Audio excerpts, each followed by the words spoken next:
Well, hello internets, here we are. We have ourselves a little bit of a video. A few things that I got going on in my brain that I want to bring on out and share. And yeah, welcome to our vlog, so here we go.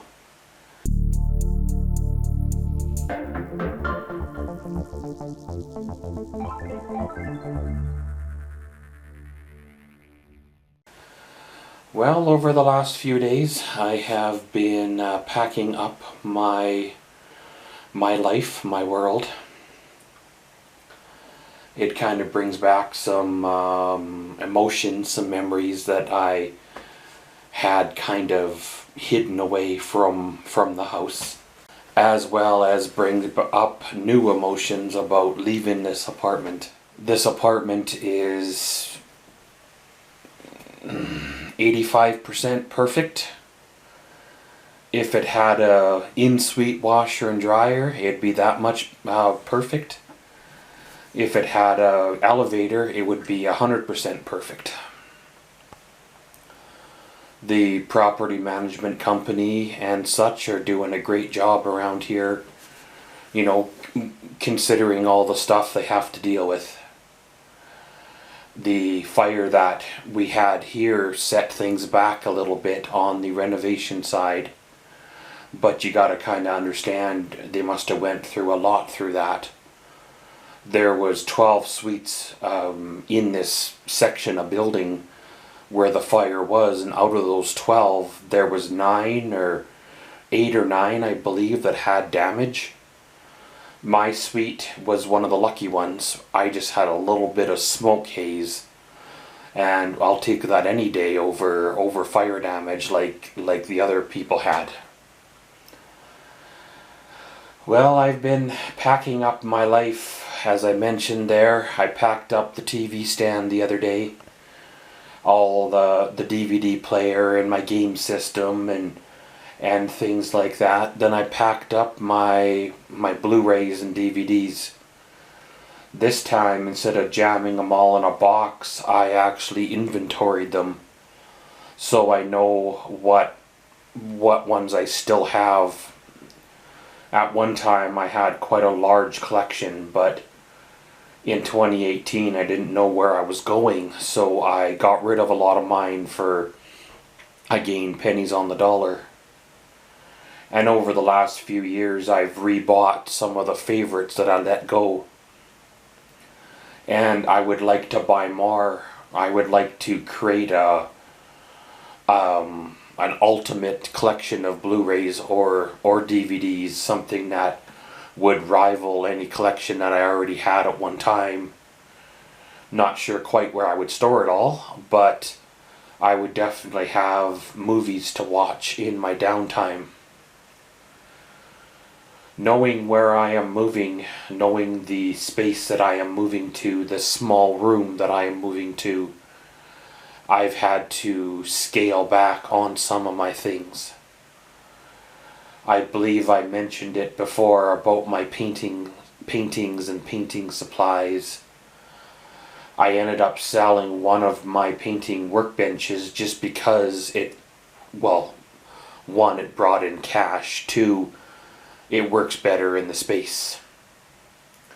If I didn't have the TV stand, the TV stand, yeah, I could have the second painting bench.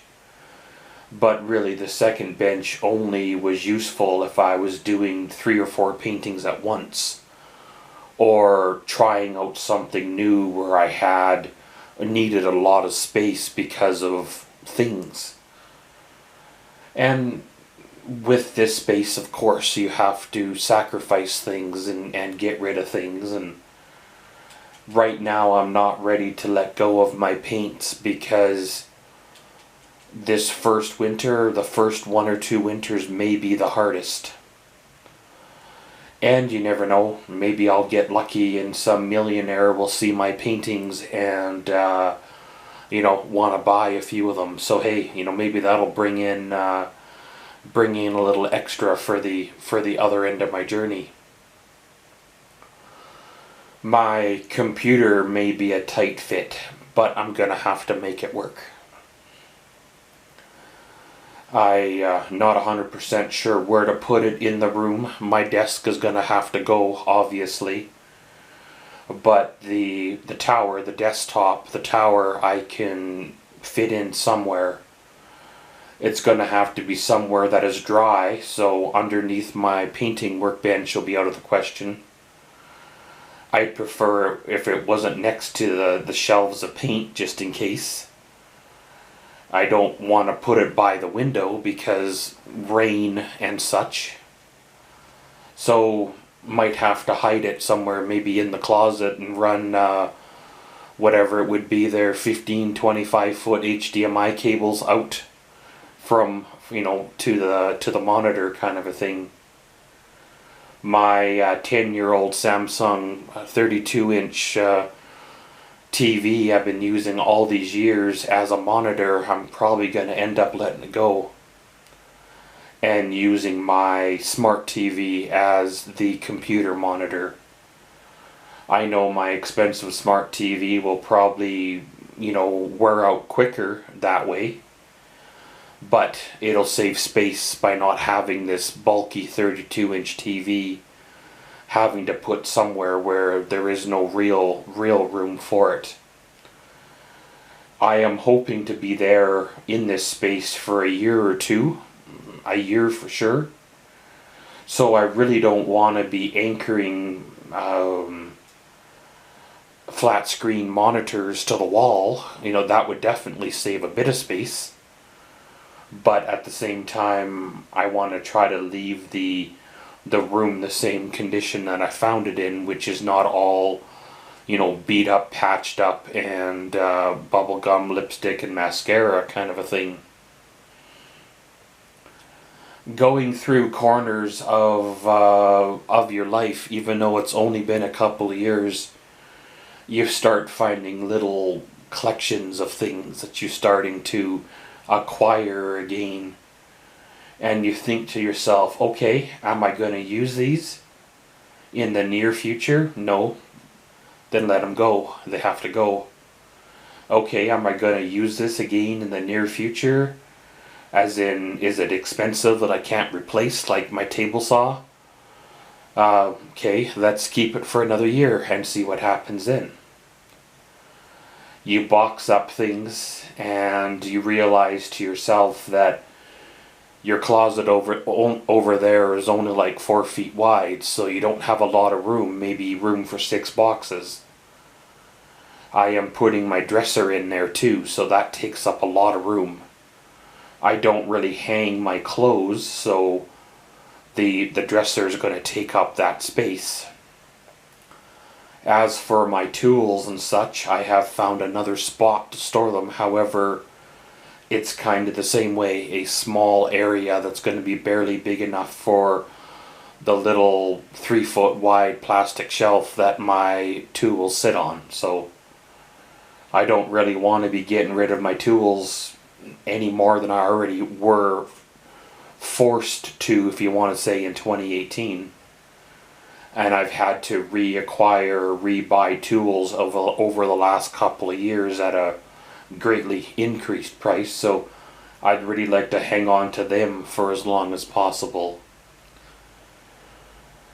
The kitchen stuff is going to be probably, all of it's going to basically go or be at least thinned out.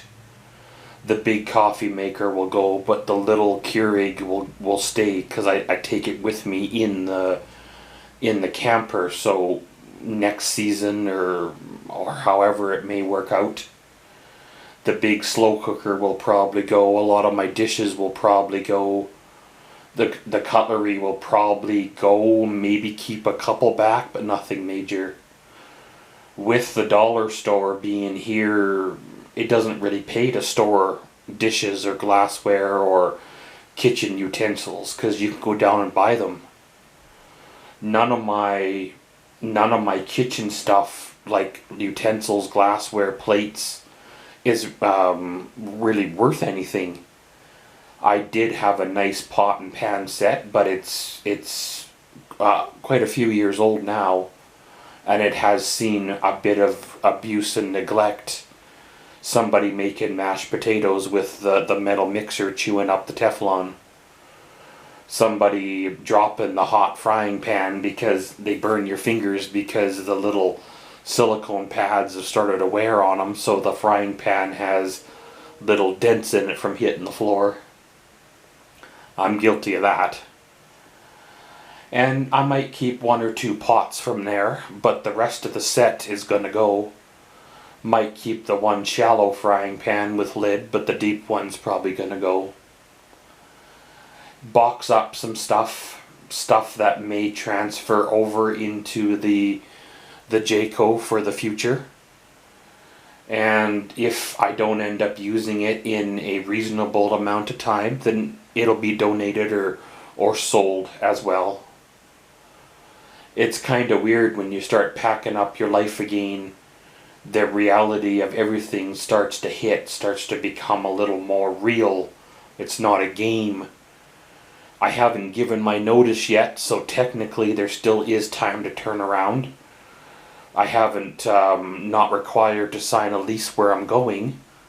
It's month to month, but you know, when you've already made commitments there, you're kind of committed to follow through with that. So the movers are booked, and they should, unless something happens, be coming on a specific date. So with all that happening, with the potential dental work and the Jayco project and a couple other things going on this year, it's going to be and has been a busy summer already. But thought I would share with you a few ideas that I had going around in my brain. It is what it is, and around we go. And as always, thanks for watching Maxwell's Vlogs. Comment, subscribe, and enjoy.